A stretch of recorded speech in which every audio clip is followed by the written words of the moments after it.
Today I've got Andrew Beatty with me. Andrew, um, like every single VC ever born, says that he has operational experience. Unlike most VCs, he actually was the leader and founder of a business in what we will call Web 3.0. You've heard terms like DeFi and blockchain. Andrew's going to explain a bit of that, but he has been an operator. Under full disclosure, I feel privileged. My son works for him, but Andrew is part of the new age of people. He has started a fund called Side Ventures, which a lot of you, it's going to cover the topic of crypto. And, people, this goes to a lot of people. Obviously, venture firms are investing in it heavily, those that have the awareness that your firm does. And again, I think there's a generational separation, but also, is it for us in the street? One of the comments I'm going to make to you, Andrew, then I'm actually going to let you speak, is that hopefully, is that, with Donald Trump, we've seen crypto go up 40%. Is it too late for a retail investor to do it? Is some of these other things that we all talk about at lunch? I used to always tell the son that joined you 2 years ago, if you're talking about it at a lunch table, you're too late. But why is it up 40%? Why is, what's going to happen? How did Trump view this as a must digital asset? Because it's not a coincidence. So I have a bunch of stuff. I'd like you to just talk about your background, your business that you started, explain to everyone, about the blockchain and how it affected and what it did, and then talk a bit about, your view on, you can help the executives out there and just LinkedIn people alike. Yeah. So, thanks for the introduction. I'm a 5-time founder. I built and sold 4 other companies, kind of in different spaces. Originally, I started by hacking Facebook, Twitter, YouTube. I was the guy that you would go to if you wanted to get like 1 million fans on something. And they were all real. They weren't bots. So I did a lot of crazy things back in the day when the platforms were less mature and there was a lot more gaps. I had a really good handle on how they all operated, how their algorithms worked. And I was able to, in a way, sort of, you talk about unintended consequences, do things on their platforms that would drive a different action than what they were expecting. For example, I had a hypothesis that nobody signed out of their Facebook. This was back in 2006-07, when it was still EDU based. And so EDU based, meaning you had to have an EDU address, like a university address to log in. Like Facebook wasn't open for everybody and it was siloed to different campuses. That's really early. So my thought was, no one signs out. They just click the little X. And when you go back, you're automatically still signed in. So obviously they're caching they're storing you as saved and logged in constantly. So what I decided to do was we took all these websites and we hid the little like button or the follow button in all the little, like, when you click the next arrow for the next picture. And so the first click, you were actually subscribing or liking to something, but you didn't realize it because it was happening in the background. And the second click, you'd get the content. So you trained all your users to double click on everything.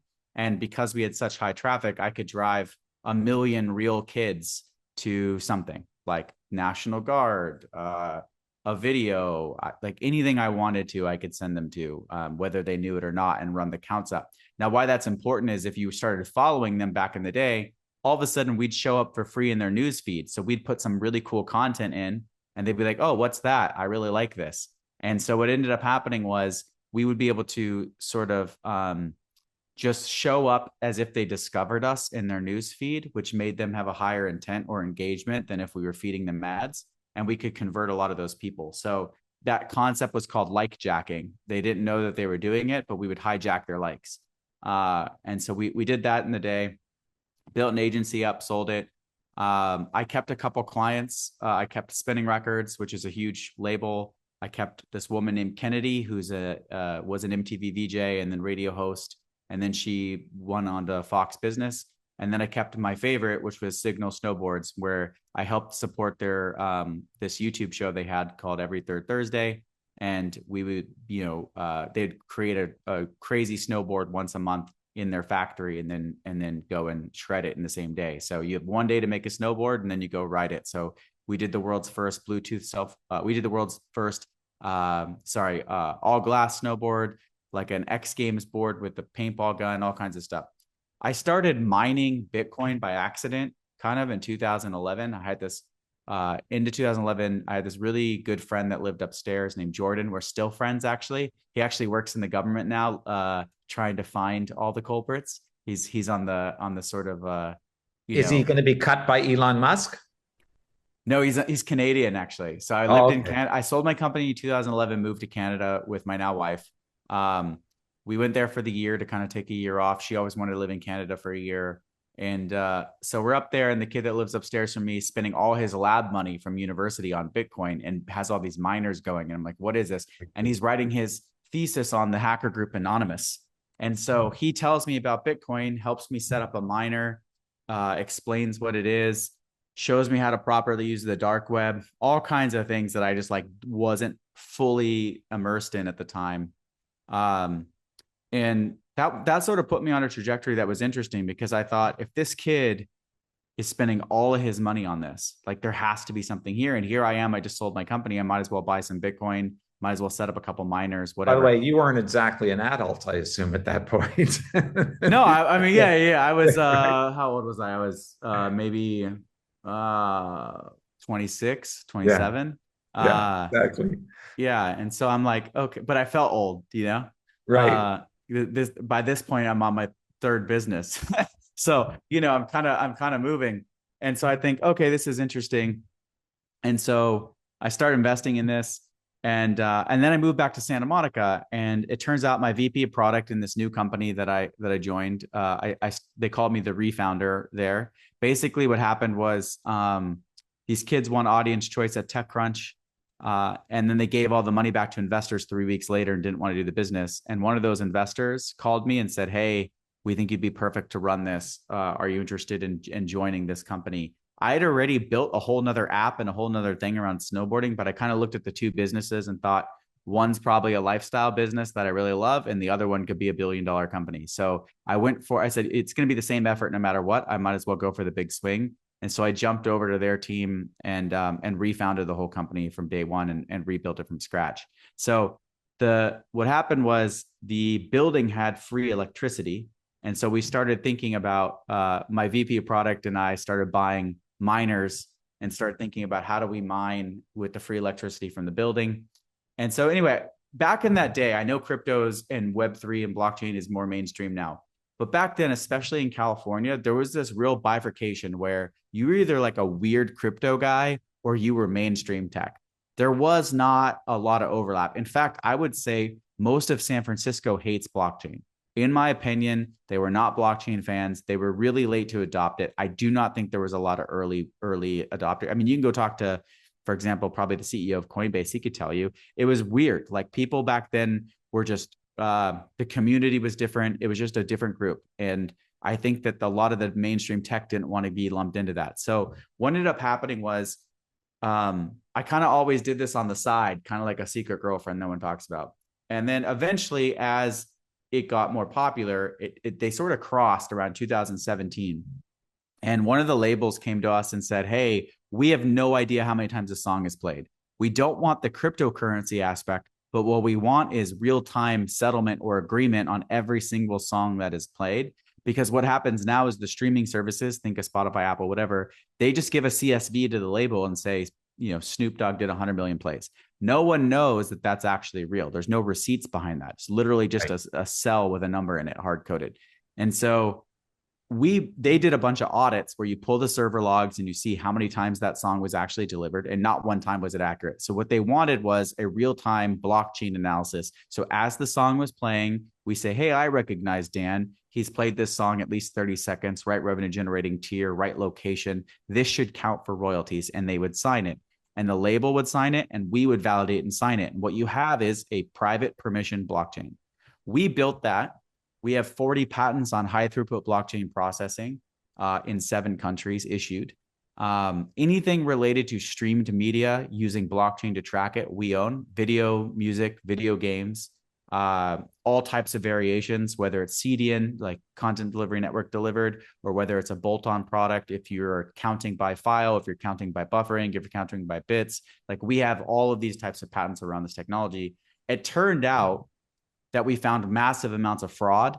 When we turned it on, we started seeing like 300,000 users behaving differently than they should have. So we found a big fraud problem in the data that no one had ever really seen before.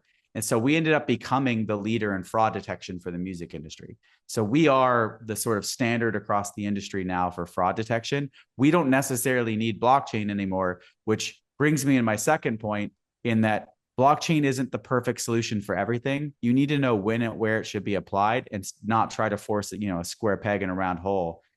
It was the best solution for what we started because people didn't trust each other. Blockchain works best when there's no trust and you need a trustless environment where everyone can participate. That was perfect in that scenario. Blockchain does not work the best for sequential based analysis. So we can't write something and say, this is it, this is fact, and then go back and change it and say, actually, it doesn't count anymore. So in our case, when we became a fraud detection company, we had to actually remove blockchain from our core technology stack and move strictly towards AI and machine learning to identify types of fraud that we had never seen before. And today we have 600 plus machine learning models identifying all the types of fraud that occur. Around the same time as 3.0 definition, just to help those, is that it was a fully distributed model from a technology perspective, and it monitored virtually anywhere there was music being played. Is that fair? Is that correct? Sort of yeah, how you... we worked with the streaming services themselves, so they give us an unprecedented level of data. We have gyroscope, battery life, orientation of phone every single time you played, everything you've done in app before and after you've played something, where you played it from, what type of operating system you're on, everything. So for example, recently we saw a device type we'd never seen before. And we're like, that's a really weird, why are there all these devices? It was like some random string of numbers. And it turns out there's only one buyer of this device, and it's the Department of Corrections. And someone had hacked a prison system, and we're using the tablets in the prison system to try and artificially stream songs so that they could steal money. To give you guys context, there's about 2 to 3 billion a year stolen this way in the music industry. And so we are the main line. You talk about Silicon Valley. Sorry to interrupt. You talk about Silicon Valley, but do you remember all the streaming services that originally came out of Silicon Valley that were stealing the non-copyrights, where we could download free music? Yeah, right? Napster number one, sure. So now we move forward, and you've got, obviously, you admittingly, you may have fallen into crypto as an example, or mining Bitcoin, if we define that under crypto, and all these other things, but you obviously saw the opportunity before others did. You thought it was very disruptive. Yeah, I thought I was late. I remember buying Bitcoin back in 2013, like after mining it, being like, oh, this ship's probably sailed. Like I'm like 5 years too late here. But it turns out I was early. We think about the history. I've been in blockchain now for 14 years, which is wild to think about, Andrew, we're not giving investment advice. We never did, but a lot of people, this is the talk if you go to lunches, right? It stopped again, maybe under the past administration, didn't support it. And with the downturn, as everyone may know, crypto, if we look at Bitcoin as the barometer of crypto for a moment, it went from 63,000 down to about 15. It's now touching 100. So it's going to be discussed at lunches. So if we're looking at it 100 today, can we just take that as an arbitrary number? Yeah, go for it. What is the future of, you got Michael Saylor, and people, they may or may not know, I think you're Michael Saylor in your own way. But having said that, what's going to happen? What's the upside, in terms of applications being driven? I know that I want you to talk about Sidedoor Ventures now, but just if you were to give someone advice, are we in the early innings, or are we mature now? I think we're in the second inning. I think it's still very, very, very second, third. Like, it's still early. And it depends on your time frame, right? If you're talking about this cycle, and we're talking about a 9-inning game for this cycle, if you look at the cycles of Bitcoin every time, it effectively 5x's, 5 to 10x's, and then drops back down to some sort of new base. And so it's been that way since it's been up, down, but the downs are always going higher. Up. Right. Yes. And so when you look at that, it's been fairly consistent. Now, the first time it happened, I was scared. 2014, market drops, it goes from like 1200 to 200. And I think, oh shit, this is over. Why sell now? I've already lost all the up, like I might as well just keep it. Then 2017, it blows up again. It's, we're talking about at that time, 15, 16,000. I think it topped at 20,000. And then it crashes from 20,000 to 3,000. And everyone's like, oh, it's over. At that point, I was like pretty sad because I had doubled down in December of 2017 and had lost like not, I was technically down 92% on my portfolio. When it bounced back again in 2021, I was up 900%. So I think it depends on your time horizon and how much you believe in the cycles occurring over and over again.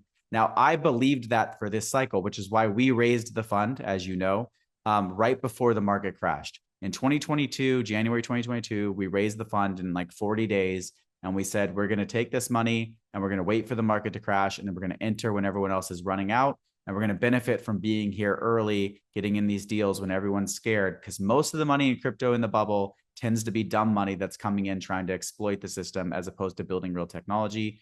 And then we're going to be here on the other side and invest into that down cycle on purpose. So that's what's happened. Our fund has done incredibly well because of it. We have some really big breakouts. And I think that that's been a huge win for us. I think that where we are today, I say this because so far I haven't been wrong, knock on wood, but I think Bitcoin will go to at least 120, 130,000 minimum before this cycle is over. I expect it to peak sometime in Q3 next year. I think it'll crash. I think depending on how much institutional money runs in, this will go all the way through potentially the end of next year. But I think by 2025, we see another down cycle and it comes down. But if you're looking long term, Bitcoin will hit $1 million. Like if you're looking between now and the next cycle, I think Bitcoin hits $1 million. And I think the question you should be asking yourself, if you're young, right now, Bitcoin is still attainable, even at 100,000 for a lot of people. The question is, especially if you're young, like if you lose 100,000, yeah, it sucks, but it's probably not the end of your world, like forever. If you didn't invest and you didn't get the upside and it goes to $1 million, how mad are you going to be at yourself? And that's what I told everyone every time. Like, when it was 15,000, say, who cares? It's 15,000. Yeah, that sucks, but that's a car. Imagine going to buy a car that could be worth a lot more money in one day. And so I don't know. I really feel like this is, like you are not too early or not too late to invest right now. If you bought one Bitcoin today and you sat on it and you have a 10-year horizon, I would bet everything that it'll get to $1 million within the next 10 to 12 years. And I think, and it could potentially go up. At $1 million, I'm planning to exit and go back to fiat. I'm sitting on a bunch, but that's for me personally. I'll probably still leave some in. But there's a lot of other stuff I'd like to buy, like private jets. Right. So just on a separate note, by the way, that's interesting. I think that, is it something that you would recommend to people, executives, 45 and older, that for sure, as part of their balanced portfolio? I think you should have 2 to 5% of your net worth into Bitcoin. That's like personally. Yeah, I don't think it should be over like a huge amount, but I think if you have 2 to 5%, the other thing I started doing is I put Bitcoin aside I have 2 young boys. I've got a 3.5-year-old and a 7-month-old. And before they were each born, I put money into a special wallet for them. I put Bitcoin into a wallet for them, so that one day when they're 18, they'll get keys to the Bitcoin, which they don't know that they have. And at that point, I'm assuming that they'll have anywhere between, I don't know, if it keeps going like it's going, it could be, let's call it $10 million each, and that's what I think, is my intention with that. I wrote them a nice note for when they get older, is that this money is to be used, not saved. I want them to use it to go build a business. I want them to use it to go fail. I want them to have a risk-free way of failing and trying stuff out and trying to be an operator. My hope for my boys is that they become entrepreneurs, because I think that's where real wealth creation is formed. And so what I think a lot of people don't have the luxury of is being able to do that in a risk-free format. So I don't want my boys to worry about money What I want them to do is go for broke and swing for the fences. And that's what this Bitcoin's for them. That's, at least that's how I've envisioned it when they turn 18. Yeah, that's great. So that's a good way to wrap up. We'd like to have you back. Just my perspective, entrepreneurialism isn't for everyone. I had a business degree at the height of when MBAs were guaranteed jobs, guaranteed big salaries, right? Yeah. I had a lot of regrets. It wasn't something, but I had the degree to fall back on. And perhaps if I mirror your children, I was never going to be on the street, right? So, but there's a lot of greatness in big companies too. And I think, but nothing, listen, your experience in real world, I think, is separating. I do think that just like, I think this is a generational change, some of these things we discussed. And I think that if I'm trying to invest, hopefully, we're starting to see. Look at your son. He's a savant. The moment I met your son, I remember calling you and being like, I know you wanted me to maybe mentor him, but I'm wondering if I'm allowed to hire him. Like, you can't teach that kind of passion. Jackie is absolutely incredible. He's one of the smartest kids I know. He's so in it. I can never teach a VC. It's very difficult to teach a VC how to natively understand this stuff. It's a lot easier for me to teach a kid who loves this stuff how to be a VC. And so when I saw that, I just thought, this kid's got it. And I immediately just wanted him on our team. Yeah, that's great. I think, by the way, that's a great message to kids, right? Sure. Don't mirror what your parents did or whatever. I mean, obviously, I'm a huge believer in osmosis. That's a separate topic for another day. We should talk about being entrepreneurs. My kids have learned, I've got 2 boys that are entrepreneurs. My kids have learned through osmosis. I don't dictate. They just watch, sure. Right? But in the meantime, though, I think there are a lot of kids that are figuring what to do. And I think talking to people like you, they just don't have access to. I think this is a great start. And, what we'll do is, if anyone's interested in learning more about Side Door Ventures, we'll post something, under full transparency. You'll let it. Sounds good. And I'd love to come back and do another segment. I'm sure there's lots we could talk about. Yeah, that's great. But anyways, that's a great journey. You never know where your journey starts. It's a certain mentality. You have it. You've got so much game. Thanks, I got to tell you. And but it's a resiliency too, and it's not for everyone, right? Appreciate you. Thanks so much for having me. Bye, Andrew. Thank you.